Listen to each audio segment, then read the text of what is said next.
En tout cas, François de Rugy a fait preuve d'une indécence qui a énormément choqué les Français et les Françaises. Maintenant, la question qui se pose et qui est la plus importante au-delà du petit personnage qu'est François de Rugy, c'est de dire nous allons changer de ministre. Maintenant, il faut vraiment changer de politique et notamment demain, nous aurons le CETA, ce traité de libre-échange Canada-Union européenne qui va être ratifié, qui est une catastrophe écologique, et le glyphosate qui continue d'empoisonner toute la population. C'est ça avec lequel il faut rompre immédiatement.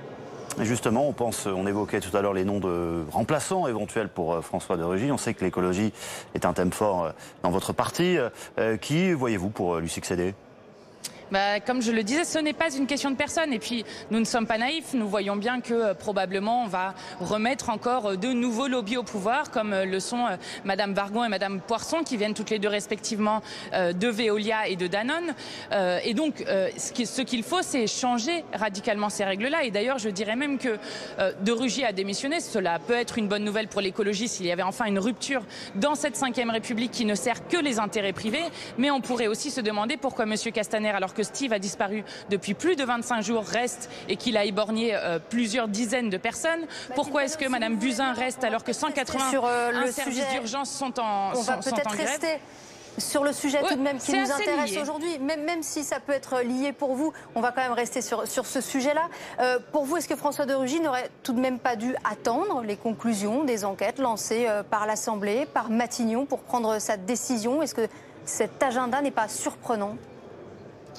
Non, je pense que l'enquête va se faire, les éléments vont arriver, mais le fait est là que François de Rugy, par le comportement qu'il a eu, a énormément choqué au moment où quand même il appartient, et c'est surtout ça qui choque, il appartient à un gouvernement qui demande aux Français et aux Françaises de se serrer la ceinture constamment. Il rogne sur les droits sociaux, il rogne sur les services publics. C'est à ce gouvernement qu'il appartient et lui-même n'est pas exemplaire sur la question. Donc je pense que les nouvelles révélations ont fait qu'il est parti maintenant. La question, et je continue à le dire, n'est pas une question de personnes mais de politiques qui vont être menées. Est-ce que vous pensez que justement la classe politique dont vous faites partie doit faire avec maintenant la nouvelle temporalité avec les réseaux sociaux ? On a vu ces images de Omar, effectivement, pour François de Rugy. On sait aussi on se souvient de Jean-Luc Mélenchon et cette perquisition, des images qui lui ont fait beaucoup de mal dans la campagne des européennes.